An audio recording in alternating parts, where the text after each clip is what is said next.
I found awe stepping off the plane in Paris for the first time. French words chattering around me. The day had come. The city was laid out in front of me. The air was different, the land was different, and the people spoke in fluency like a song. I come from this small town in Woodstock, Vermont. I grew up in a little yellow house on Heartland Hill Road, where memories and dreams seeped into the walls, some dreams of Paris. Yet I yearned for more. The peace and serenity of Woodstock was not quite enough for me. I yearned for more lands, far off lands, some that I'd only seen in films. So I took a leap of faith and signed up for an exchange trip, 2 weeks in Paris, France, the trip of a lifetime, I would say. I invite you all to take a step back for a moment. Think about what is awe to you. What are some experiences that have brought you awe? Some small things, some little things. Could be anything. Awe to me is the indescribable feeling of happiness. That feeling of happiness that you get when you've experienced something for the first or for the 50th time, like me going to Paris or me living here in Woodstock. There is an awe to both of those things. I find awe in new experiences in everyday life, and I hope you do too. I invite you all later on today to find someone, an old friend or a new friend, and tell them what your experience of awe is like. What is awe to you? How do you feel awe? And what are some places that have brought you awe? My grandmother used to tell me stories of a far-off land called Paris, France. She'd sit at my bedside and she'd tell me these stories of the Mona Lisa and the Arc de Triomphe. She'd show me pictures. She'd read me excerpts from the famous book, All the Light We Cannot See, by Anthony Doerr, a book I'd come to read many times in the near future. She'd sing me lullabies in French.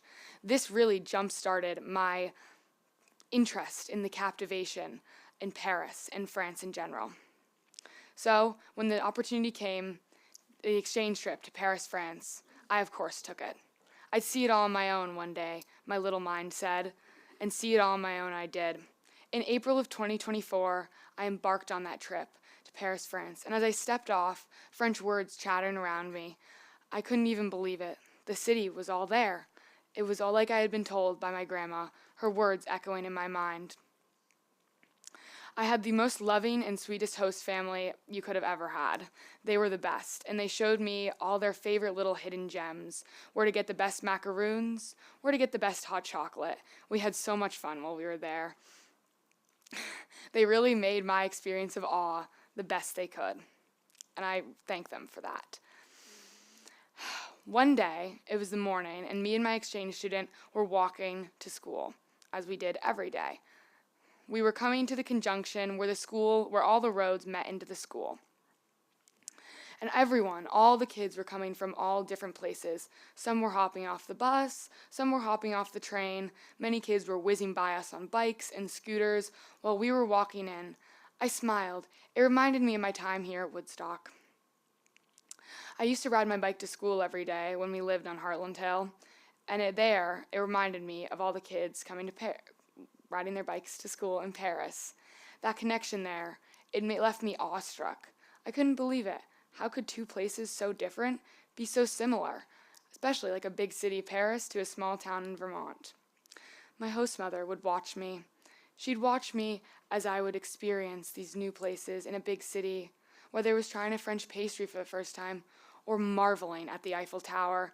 It must have been so mesmerizing watching a small town girl like me experience the big city like Paris. Now, when I was selected for this, I was asked to choose just one memory from my experience, which, if you've ever been to Paris, it's definitely very hard to choose one memory. Every day there was a new experience and a new moment of awe. Every minute there, who am I kidding? But when I decided to choose one memory, one of my memories was ascending the Eiffel Tower. As we all piled into the cable car, my friends and I packed in like sardines, shoulder to shoulder with strangers that we had barely knew. As we ascended the Eiffel Tower to the midway point, we were pointing out each little detail. We were all collectively in awe. And as I stepped off the cable car and looked out at Paris, you could see every piece of Paris. You could see the Arc de Triomphe, the Champs-Élysées.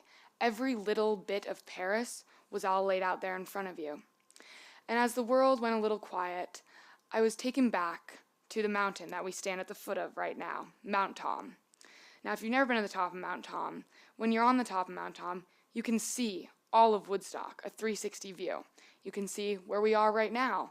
You can see the Woodstock Inn, or even the high school that I attend school at.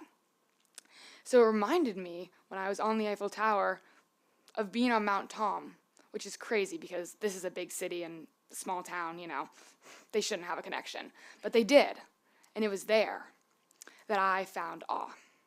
The sense of awe filled me so much, I couldn't even believe it. How could these two places so different be on the same earth? There was some similarity there, and it was crazy. And as I went back to my friends to take a million bajillion pictures and post them all over the place, as we always do, I found this sense of awe made me smile. It was a connection that I had that kept bringing me back to Paris. As we left our host families the next day at the Palace of Versailles, the image of them waving, some tears were shed, will always stay in my mind forever. One of my best friends sat beside me, crying. Her Paris experience was so good, she didn't want to leave. But I knew that I would be back. Maybe on another trip, maybe on something, just living there. But I knew I'd be back in Paris. And the things that Paris taught me will be in my memories forever. The sense of awe, the sense of wonder, I get to relive it in my memories every single day. And that is what brings my grandma back to Paris all the time. The new opportunities, the new lands, that is what brings her back, and that is what brings me back. Thank you.